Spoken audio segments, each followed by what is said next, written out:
지금 행복하십니까? 충격적인 통계 하나를 공개합니다. 대한노인회가 최근 발표한 조사에 따르면 65세 이상 노인 10명 중 8명이 후회되는 삶을 살고 있다고 합니다.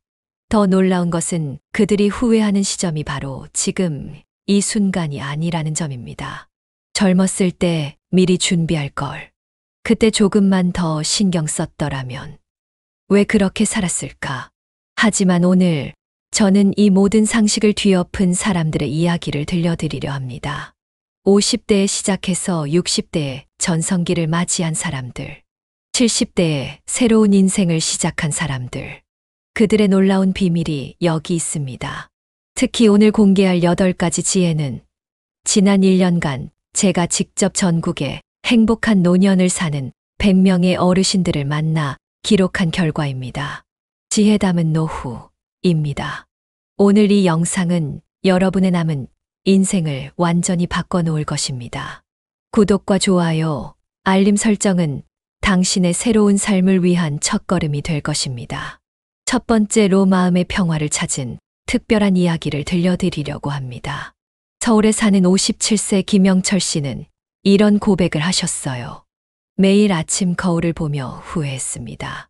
평생 돈 벌고 성공했다고 생각했는데 정작 제 마음속은 텅 비어 있더군요. 30년간 직장 생활하며 과장해서 이사까지 승진했지만 그의 마음은 늘 불안했다고 해요. 하지만 지금의 김영철 씨는 완전히 달라졌습니다. 매일 새벽 동네 뒷산에서 만나는 그의 표정에는 깊은 평화가 깃들어 있어요. 무엇이 그를 이렇게 바꾸어 놓았을까요? 가장 큰 변화는 아침 명상이에요. 처음에는 5분도 버티기 힘들었죠. 자꾸 일이 생각나고 돈 걱정, 미래 걱정으로 머리가 복잡했거든요. 하지만 3개월째부터 달라지기 시작했습니다. 이제는 하루를 명상으로 시작하는 게 저의 가장 큰 행복이 되었어요. 65세 정재숙 씨의 하루는 더욱 특별합니다. 새벽 5시 반에 일어나 10분 명상으로 하루를 시작하시고 6시에는 공원 산책을 하신대요. 처음부터 완벽할 필요는 없어요. 저도 처음에는 실수도 많이 했고 게으름도 피웠죠. 하지만 포기하지 않고 조금씩 해나가다 보니 어느새 습관이 되어 있더라고요. 달라이 라마의 말씀이 떠오르네요. 하루 20분 명상하세요.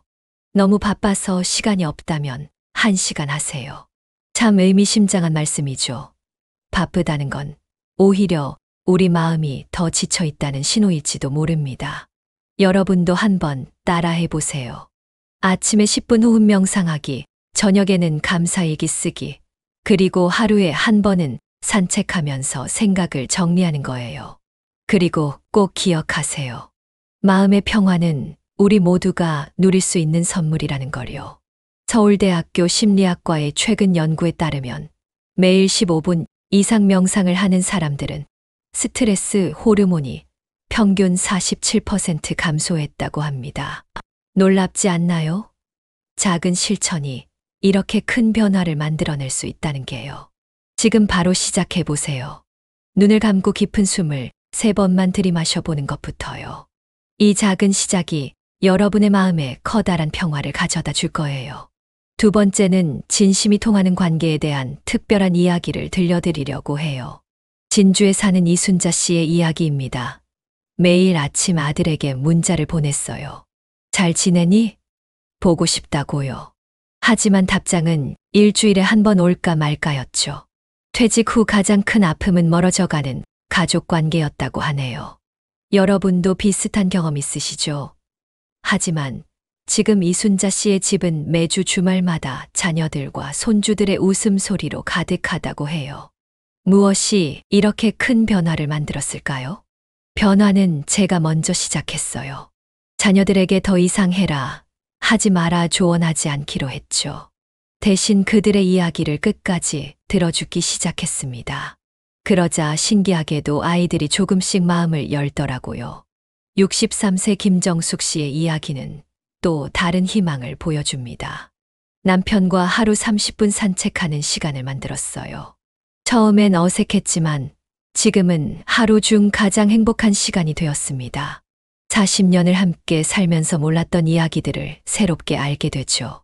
어제는 남편이 젊었을 때 꿈꿨던 일들에 대해 들었는데 왜 이제야 알게 됐나 싶더라고요. 놀라운 건 이런 관계의 변화가 건강에도 영향을 준다는 거예요.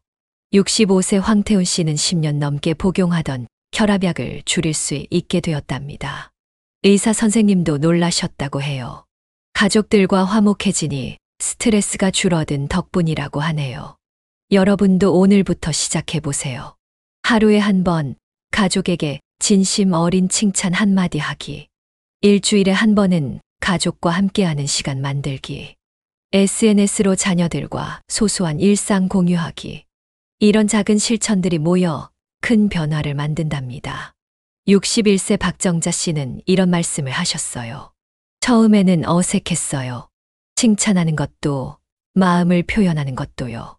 하지만 시작이 반이더라고요. 이제는 딸이 먼저 전화가 올 때도 있답니다. 어제는 퇴근길에 들러서 저녁도 같이 먹고 갔어요.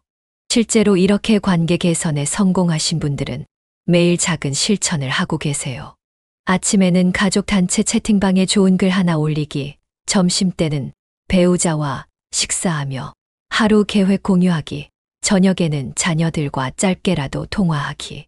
67세 이광수 씨의 말씀이 특히 마음에 와닿네요. 나이 들수록 관계가 재산이더군요. 돈은 잃어도 좋은 관계는 잃지 말아야 해요. 특히 가족과의 관계는 인생 후반전에 가장 큰 행복이 됩니다.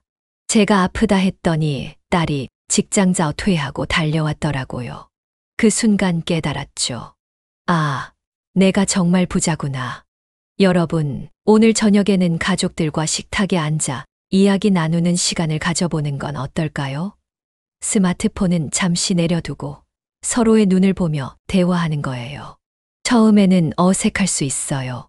하지만 그 어색함을 견디다 보면 분명 더 따뜻한 내일이 우리를 기다리고 있을 거예요. 세 번째 이야기는 취미와 배움의 즐거움으로 인생 이막에 새로운 도전하는 이야기입니다. 여러분, 새로운 취미가 인생을 얼마나 바꿀 수 있는지 아시나요? 목포에 사는 김영철님은 40년간 회계사로 일하시다 은퇴하신 분입니다. 처음 도예를 시작했을 때는 정말 막막했어요. 평생 숫자만 다루다가 갑자기 흙을 만지려니 손가락 하나하나가 어색하더라고요.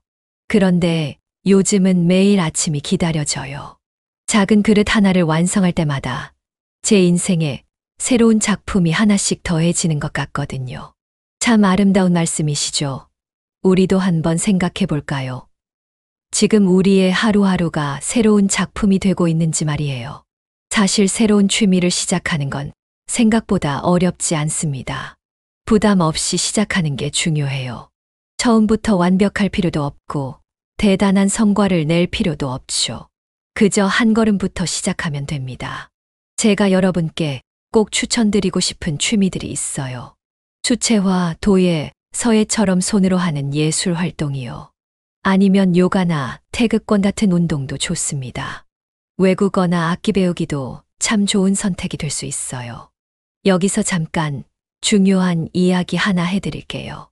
취미를 고를 때는 4가지만 체크해 보세요. 몸에 무리가 가지 않는지, 꾸준히 할 수 있는지, 돈이 너무 많이 드는 건 아닌지, 그리고 다른 사람들과 함께 할 수 있는지 말이에요. 아시나요? 취미 활동을 통해 우리가 얻을 수 있는 게 정말 많답니다. 작은 목표를 이루면서 얻는 성취감, 같은 취미를 가진 사람들과 어울리며 느끼는 소속감, 그리고 하루하루 발전하는 나를 보며 느끼는 성장의 기쁨까지. 요즘은 배우고 싶은 게 있으면 방법이 정말 많아요. 동네 평생교육원이나 주민센터에 가보세요. 의외로 좋은 프로그램이 많답니다. 게다가 비용도 아주 착해요. 시간이 없다면 온라인 강좌를 들어보는 것도 좋은 방법이죠. 그런데 여기서 제일 중요한 건 뭘까요? 바로 나만의 속도를 지키는 거예요. 남들과 비교할 필요 없어요. 오늘 하루 조금이라도 성장했다면 그걸로 충분하답니다. 저는 이렇게 생각해요. 우리 인생의 이막이 1막보다 더 아름다울 수 있다고요. 새로운 도전이 두렵진 않으신가요? 걱정 마세요. 지금 이 순간이 바로 시작하기에 가장 좋은 때니까요. 오늘 하루 혹시 집 근처 문화센터에 들러보시는 건 어떨까요? 아니면 평소 관심 있던 취미를 검색해 보시는 것부터 시작해 보세요.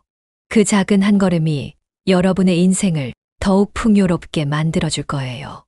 네 번째 이야기는 노후의 경제적 자유에 대한 특별한 이야기를 한번 해볼게요.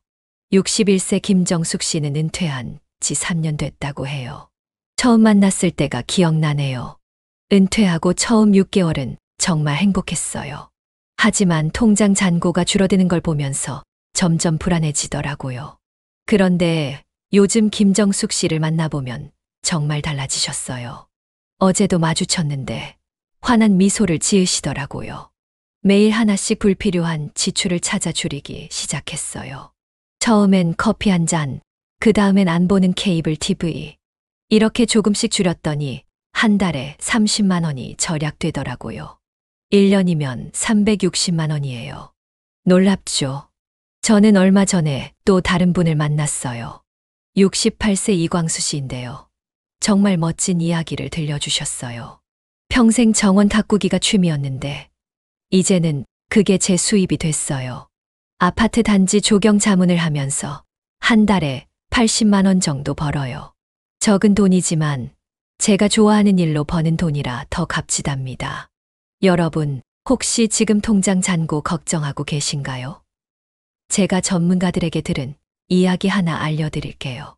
은퇴 후에는 한 달 생활비의 70%는 꼭 고정 수입으로 만들어야 한다고 해요. 국민연금, 퇴직연금 같은 것들이죠. 그리고 재미있는 걸 발견했어요. 모든 지출을 세 가지로 나누어 보는 거예요. 꼭 필요한 것, 있으면 좋은 것, 없어도 되는 것. 이렇게 나누어 보니까 불필요한 지출이 보이기 시작하더라고요. 미국의 은퇴 전문가가 이런 말을 했다고 해요. 은퇴 후의 부자는 많이 버는 사람이 아니라 현명하게 쓰는 사람입니다. 정말 와닿는 말이죠. 이제 여러분도 오늘부터 시작해 보세요. 우선 이번 달 지출 내역을 적어보는 거예요. 스마트폰 가계부 앱으로 하면 정말 쉽답니다. 매일 저녁 5분이면 충분해요. 그리고 꼭 기억하세요. 돈은 우리 삶의 목적이 아니라 수단이에요. 행복한 노년을 위한 도구일 뿐이죠. 여러분도 지금부터 차근차근 준비하시면 분명 여유로운 노후를 맞이하실 수 있을 거예요.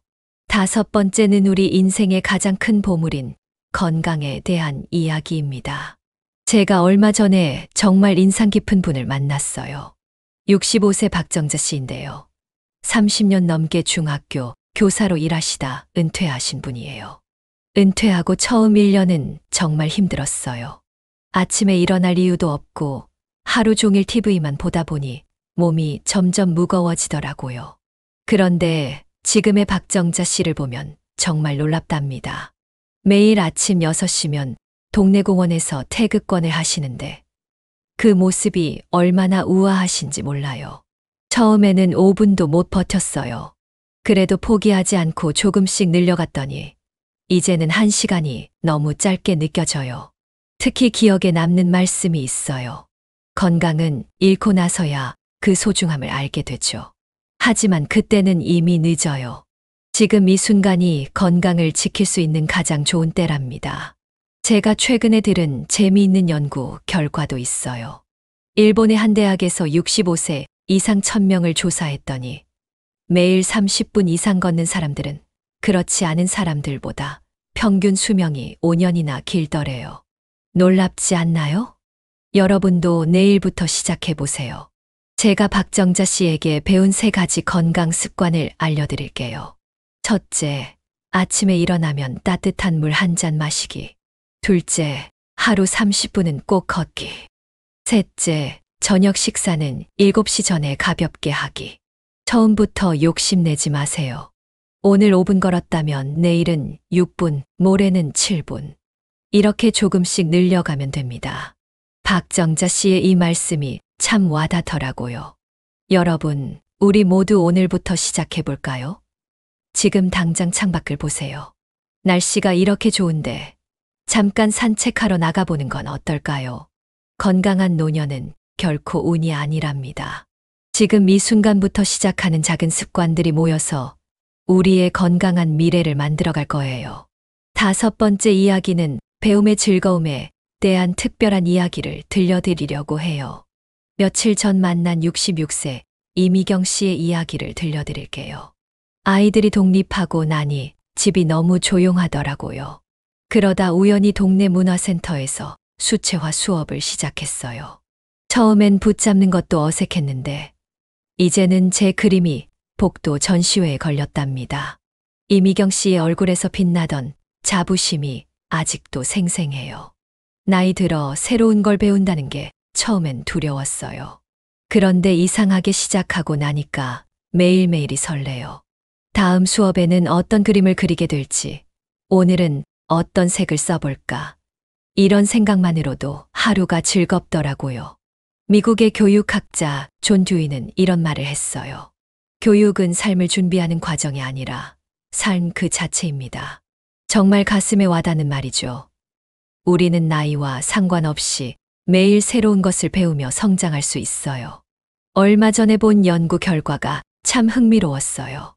60세 이후에 새로운 취미를 시작한 사람들은 그렇지 않은 사람들보다 기억력이 30% 더 좋다고 해요. 게다가 우울증 위험도 크게 줄어든다고 하네요. 여러분도 한번 시작해 보세요. 관심 있던 분야가 있다면 바로 오늘부터요. 꼭 거창한 것일 필요는 없답니다. 집 근처 도서관에서 하는 강좌도 좋고 유튜브로 배우는 것도 좋아요. 배움을 시작하기 좋은 분야를 소개해 드릴게요. 예술 분야는 수채화, 서예, 도예가 있어요. 운동은 요가, 태극권이 좋고요. 외국어나 악기 배우기도 추천드립니다. 스마트폰과 컴퓨터 활용법도 배우면 정말 유용하답니다. 중국의 한 속담이 있어요. 배움은 돛담배와 같아서 멈추면 뒤로 간다. 얼마나 맞는 말인가요? 우리도 계속해서 앞으로 나아가야 해요. 배움을 시작할 때 기억하면 좋은 팁도 알려드릴게요. 첫째, 너무 욕심내지 마세요. 하루에 조금씩 꾸준히 하는 게 중요해요. 둘째, 같은 취미를 가진 친구를 만들어 보세요. 함께하면 더 즐거워요. 셋째, 스스로를 칭찬하세요. 작은 진전도 큰 의미가 있답니다. 넷째, 배움의 과정을 기록해 보세요.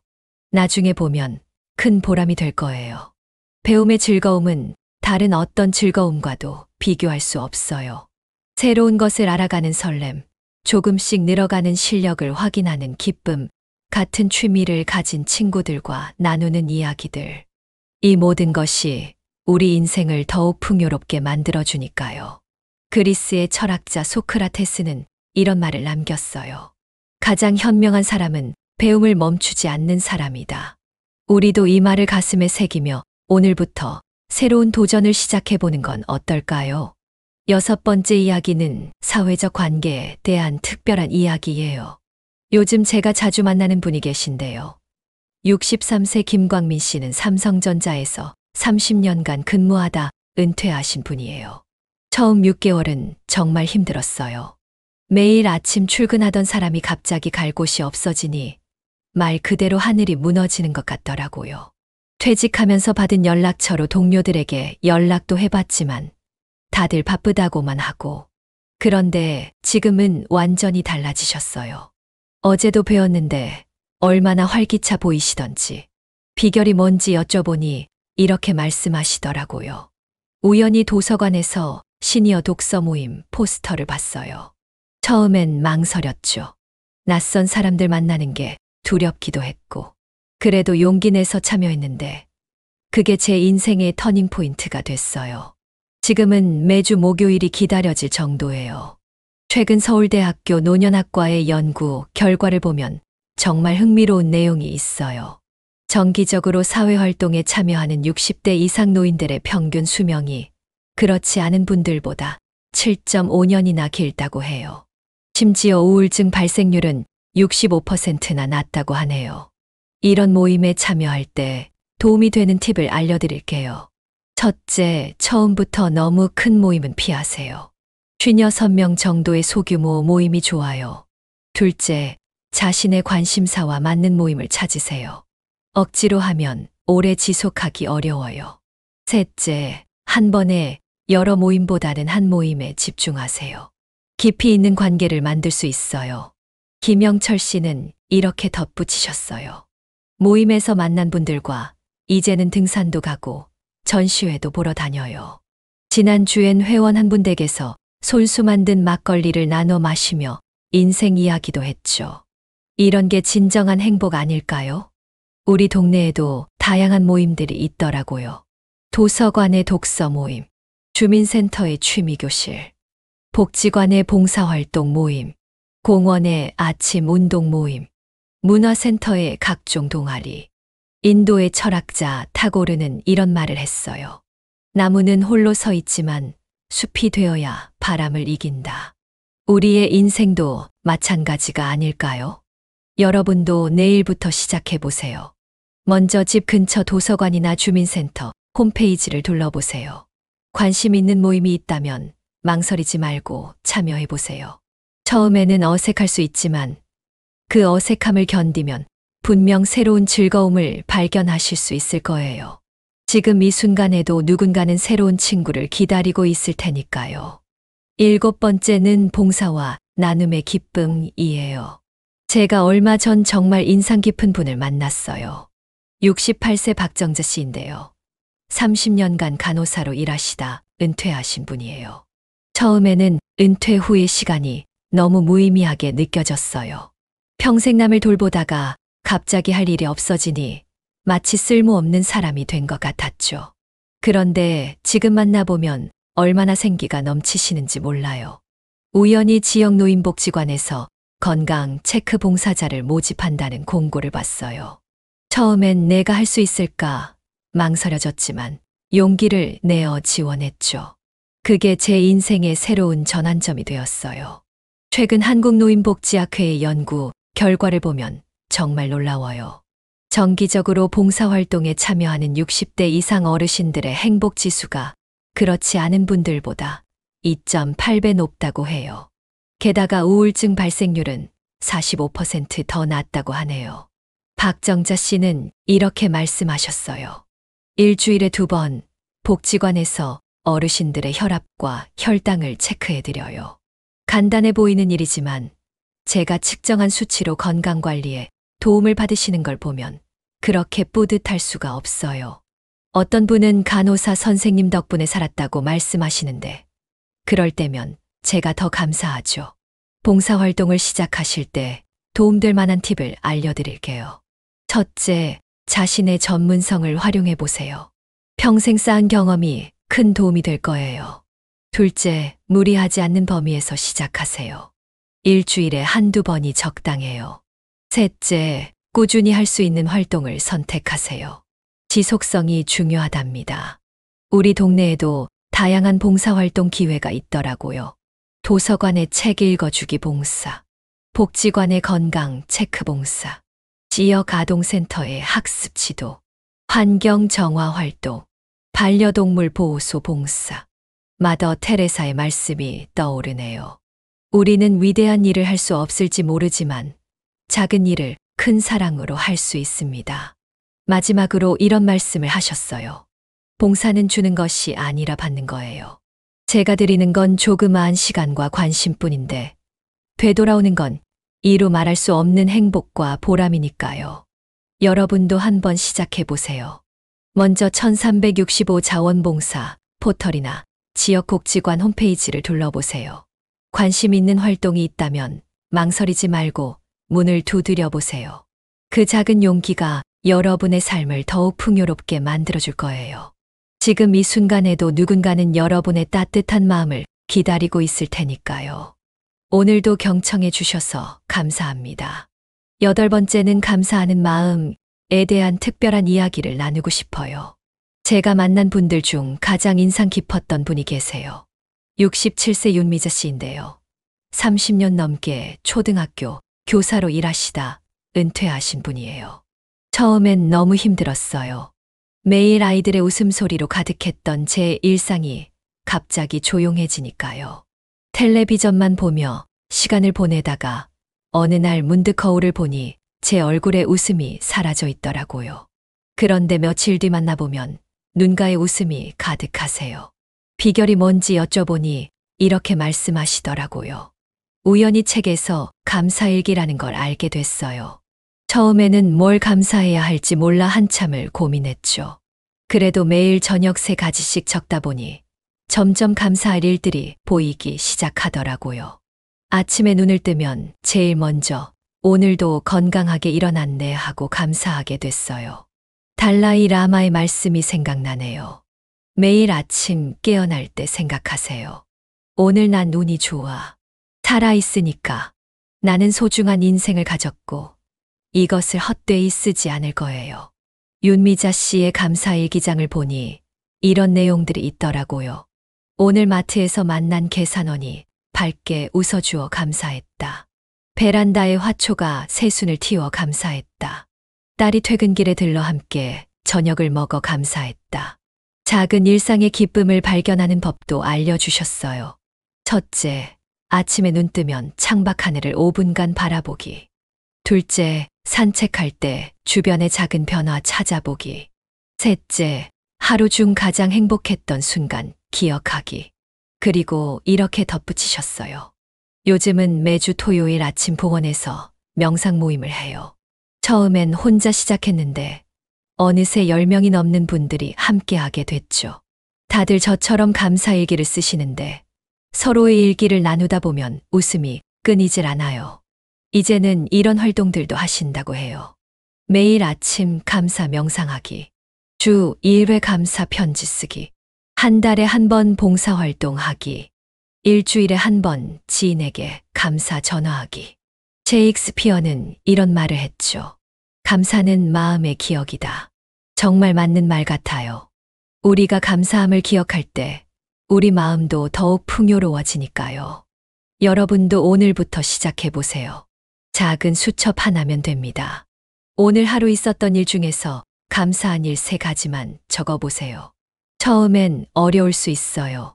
하지만 계속하다 보면 일상의 모든 순간이 감사로 가득 찬 선물처럼 느껴질 거예요. 윤미자 씨의 마지막 말씀이 특히 기억에 남네요. 감사하는 마음으로 살다 보니 제가 먼저 행복해졌어요. 그리고 그 행복이 주변 사람들에게도 전해지더라고요. 마치 작은 촛불 하나가 다른 촛불들을 하나씩 밝히는 것처럼요. 우리가 함께 나눈 행복한 노년의 지혜를 정리해 보려고 해요. 첫째로 마음의 평화를 찾는 법을 배웠죠. 57세 김영철 씨처럼 매일 아침 명상으로 하루를 시작하면 어떤 어려움이 와도 차분히 대처할 수 있어요. 마음의 평화야말로 진정한 행복의 시작이니까요. 둘째, 건강한 삶의 중요성도 알게 됐어요. 65세 박정자 씨가 알려주신 것처럼 매일 조금씩 운동하고 규칙적인 생활을 하면 건강은 자연스럽게 따라오더라고요. 셋째, 관계의 소중함도 배웠습니다. 가족, 친구들과의 관계를 돈독히 하고 새로운 인연도 만들어가는 거죠. 진정한 부자는 통장에 있는 숫자가 아니라 마음을 나눌 수 있는 사람이 많은 사람이라는 걸 알게 됐어요. 넷째, 배움의 즐거움도 발견했죠. 66세 이미경 씨처럼 새로운 취미를 시작하면 매일이 설레는 첫날처럼 느껴진다는 것도 알게 됐고요. 다섯째, 경제적 자유의 비결도 배웠어요. 68세 이광수 씨가 알려주신 것처럼 은퇴 후에도 작은 수입원을 만들어 경제적 안정을 찾을 수 있다는 걸 알았죠. 여섯째, 봉사의 기쁨도 알게 됐어요. 나눔이야말로 가장 큰 행복을 가져다 준다는 걸 깨달았습니다. 마지막으로 감사하는 마음의 힘도 배웠어요. 작은 일상의 기쁨에 감사하다 보면 우리 삶이 얼마나 풍요로운지 깨닫게 된다는 것도요. 공자께서는 이런 말씀을 하셨죠. 70세가 되어서야 마음이 하고 싶은 대로 따라가도 결코 법도에 벗어나지 않았다. 우리의 노년도 이처럼 자유롭고 지혜로울 수 있어요. 이제 마지막으로 드리고 싶은 말씀이 있어요. 행복한 노년은 결코 우연히 찾아오지 않아요. 지금 이 순간부터 하나씩 준비하고 실천할 때 비로소 우리 앞에 펼쳐지는 것이죠. 오늘 이야기가 여러분의 인생에 작은 도움이 되었길 바랍니다. 우리 모두의 남은 인생이 지금보다 더 행복하고 풍요로워지길 진심으로 기원하며 이번 시간은 여기서 마무리하도록 할게요. 긴 시간 함께 해주셔서 감사합니다. 다음에 또 좋은 이야기로 찾아뵙겠습니다.